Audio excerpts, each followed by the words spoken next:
మెత్తగా మాట్లాడాడు దేవుడు నీతో.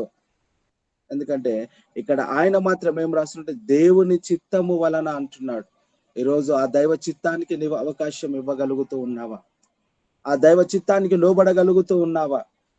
ఆ దైవ చిత్తాన్ని నీవు గమనించగలుగుతూ ఉన్నావా? అందుకే ఒక మాట చదువుకుందాం. అదే రోమిలకు రాసిన పత్రిక 2వ అధ్యాయము 5వ వచనము 4వ వచనం ఒక్కసారి చదవమా. హృదయాలు ఏ విధంగా ఉన్నాయో, ఎందుకంటే మనం అందరిని కూడా ఆదరించే విధంగా ఉండాలి కాబట్టి.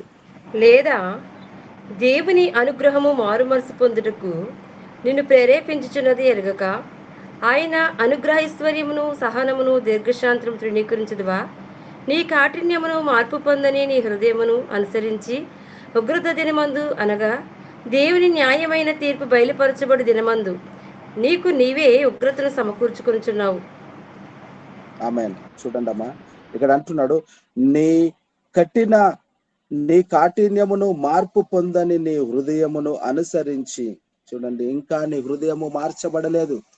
నీ హృదయం ఏ విధముగా ఉందంటే కఠినముగా కనబడుతూ ఉన్నది, గాని నీ హృదయము మెత్తనైనటువంటి ఒక విధముగా లేదు. ఉగ్రత దినమందు నీకు నీవే ఉగ్రతను సమకూర్చుకుందు అంటున్నాడు. ఈరోజు ప్రార్థన చేస్తూ ఉంటారు, విశ్వాసంలో ఉన్నాము అంటున్నారు, కానీ ఇతరులకు సహాయము చేసే విధముగా మేము బ్రతుకుతూ ఉన్నాము, ఇతరులకు ఆదరణ పొందే విధముగా మేము వారికి తోడుగా ఉన్నాము అంటున్నారు, కానీ హృదయము మాత్రము కఠినపరుచుకొని ఉంటూ జీవిస్తూ ఉన్నారే గాని హృదయముని ఎప్పుడు కూడా సంతోషపరిచే విధముగా లేరు. హృదయము ఎప్పుడు సంతోషపరుస్తూ ఉంటదంటే నీవు దేవుని వాక్యములో ఉంటుండాలి, ప్రార్థనలో అనుభవిస్తూ ఉండాలి, విశ్వాసములో ఉండాలి, నమ్మకములో ఉండాలి, ఇతరులకు సహాయము చేసే విధముగా నీ హస్తాన్ని చాపుతూ ఉండాలి. అప్పుడే హృదయము సంతోషిస్తూ ఉంటది.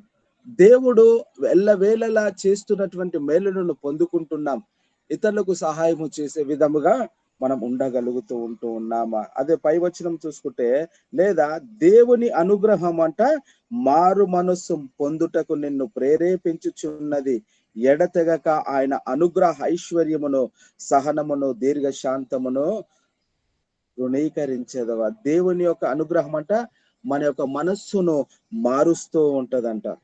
మనసు మారడానికి దేవుడు ఎప్పుడు కూడా మనల్ని ప్రేరేపిస్తూనే ఉంటాడు.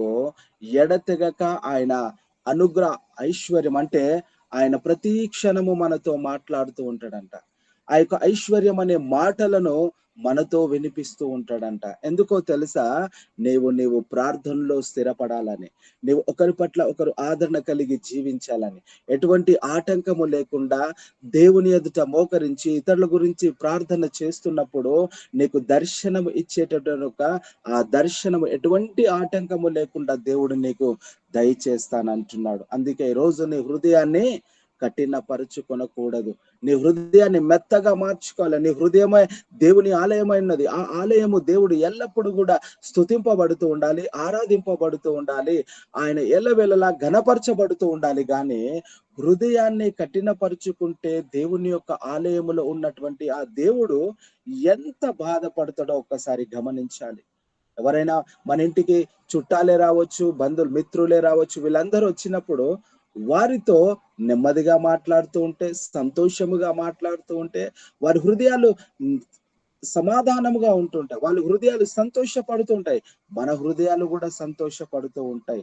అదే విధముగా ఒకవేళ నువ్వు కఠినము నీ హృదయములో నింపుకుంటే వారితో మాట్లాడుతున్నప్పుడు అయ్యో ఈ యొక్క సహోదరుడు, ఈ యొక్క మిత్రుడు ఏ విధముగా మాట్లాడుతున్నాడు, ఏమైంది ఇతనికని మన మీద కొన్ని తిట్టుకుంటూ బయలుదేరుతూ ఉంటారు. అదే విధముగా దేవుడు మన హృదయములో ఉన్నాడు. మన హృదయంలో ఉన్నప్పుడు ఆయనను ఘనపరిచే విధముగా మనం ఉండగలుగుతూ ఉండాలి. అందుకే మీ హృదయాన్ని కఠినపరుచుకొనకూడదు. చూడండి, ఇక్కడ అంటున్నాడు కదా, దేవుని యొక్క అనుగ్రహము పొందుకునే విధముగా మన మనస్సు ఆయన మీద ఆనుకొని బ్రతుకుతూ ఉండాలి. దేవుని యొక్క అనుగ్రహము మనం పొందుకొని మన మనసు ఆయన మీద ఆనుకొని జీవిస్తూ ఉంటే ఆయనంట మనకు దీర్ఘము కలిగినటువంటి శాంతమును దయచేస్తానంటున్నాడు. దీర్ఘ శాంతమును ధరించుకునే విధముగా మనము బ్రతుకుతూ ఉండాలి. అలా అందుకే మనలో ఇంకేం కలగాలంటే సహనముతో మనం ఈ లోకములో జీవిస్తూ ఉండాలి. ఎవ్వరు ఏమన్నా అనుకోని కోపము తెచ్చుకోకుండా ఓర్పుతో, సహనముతో, దీర్ఘ శాంతముతో మనం ఈ లోకములో జీవించగలిగినట్లయితే అలనాడు పౌలు భక్తుడు అంటాడు కదా, నేను క్రీస్తును పోలి నడుచుకున్న విధముగా మీరు నన్ను చూచి పోలి నడుచుకోండి. ఆయనైతే యేసుక్రీస్తు ప్రభువును ధరించుకొని బ్రతుకుతూ ఉన్నాడు. ప్రార్థననే కావచ్చు, సువార్తను ప్రకటించడమే కావచ్చు, ఒకవేళ అనారోగ్యముతో ఉన్న వారిని స్వస్థపరచుటకు ఆ యేసుక్రీస్తు ఏదైతే ఆయన సువార్తను అంటే ఆయన కాలం ముగించి వెళ్ళిపోయి ఉన్నాడో, ఆ మిగిలి ఉన్నటువంటి సువార్తను ఈ యొక్క పౌలు భక్తుడు దాన్ని ఫుల్ఫిల్ చేస్తా ఉన్నాడు.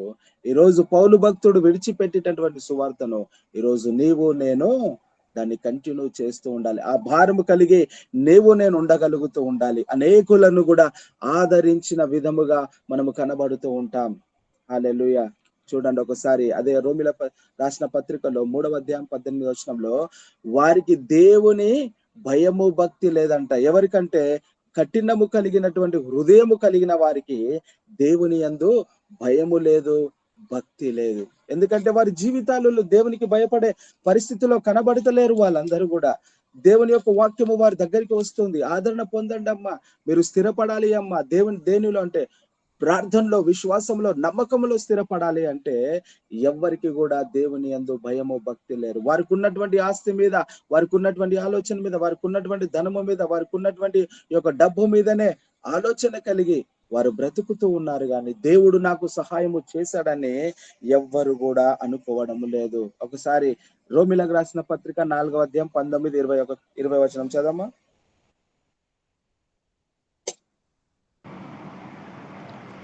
మరియు అతడు విశ్వాసమునందు బలహీనుడు కాక రమారమి 100 వయసు గలవాడయుండి అప్పటికి తన శరీరము మృతతుల్యమైనట్టును సారా గర్భమును మృతతుల్యమైనట్టును ఆలోచించును గాని అవిశ్వాసము వలన దేవుని వాగ్దానమును గూర్చి సందేహింపక చూడండి, దేవుని మహిమపరిచి ఆయన వాగ్దానము చేసిన దానిని నెరవేర్చుటకు సమర్థుడని రూఢిగా విశ్వసించి విశ్వాసం వలన బలము నొందెను.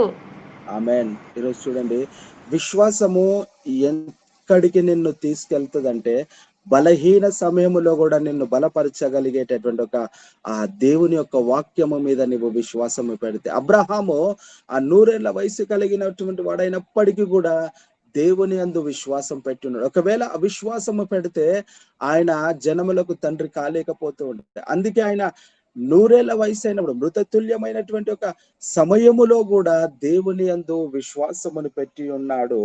ఆయనకిచ్చినటువంటి వాగ్దానము మీద ఆయన సందేహపడలేదు. ఆయన హల్లెలూయా. ఈరోజు నీకు ఇచ్చినటువంటి పనిలో నీవు ఎంతగా సందేహపడుతున్నావు? నీకు ఇచ్చినటువంటి పరిచర్యలో, అయ్యో నా పరిచర్య ఎదుగుతుందా, నా పరిచర్య ఇంకా ముందుకు సాగుతుందా, నేను చేసే ప్రార్థన ముందుకు సాగుతా, నేను విశ్వాసంలో ఉన్నాను, ఈ విశ్వాసములో ఉండి కూడా ఇంకనూ సందేహపడుతూ ఉన్నావు. దేవునికి మొరపెడుతున్నావు, ఇంకనూ సందేహపడుతున్నావు, అవిశ్వాసంలోనే ఉంటున్నావు. కానీ విశ్వాసమైనటువంటి మార్గములో ఇంకనూ 100% సరిగ్గా పెట్టలేకపోతూ ఉన్నావు. కానీ దేవుడు వాగ్దానము చేశాడు. ఆయన మహిమపరచబడాలి అంటే ఆయన వాగ్దానము మీద నీవు సందేహపడకుండా ఆయన యందు విశ్వాసము పెట్టి నీవు ముందుకు నడవగలిగినట్లయితే నీవు చేసే ప్రతి ప్రార్థనలో కూడా దేవుడు నీకు తోడుగా ఉంటాడు. నీవు పెట్టే విశ్వాసములో దేవుడు నీకు తోడుగా ఉంటాడు. విశ్వాసముతో ప్రార్థన చెయ్యి, అన్ని కూడా దేవుడు నీకు సహాయము చేస్తూ ఉంటాడు. అందుకే అదే మళ్ళీ రోమిలకు రాసిన పత్రిక 5వ అధ్యాయం 11వ వచనంలో అంటాడు కదా, అంతేకాదు మన ప్రభు అయిన యేసుక్రీస్తు ద్వారా మనము దేవుని యందు అతిశయపడుచున్నాము. ఆయన ద్వారానే మనము ఇప్పుడు సమాధాన స్థితి పొంది ఉన్నాము. హల్లెలూయా. చూడండి, ఎవరి ద్వారా అంటే యేసుక్రీస్తు ద్వారానే మనము సమాధాన స్థితి పొందుకొని లోకములో జీవిస్తూ ఉన్నాం.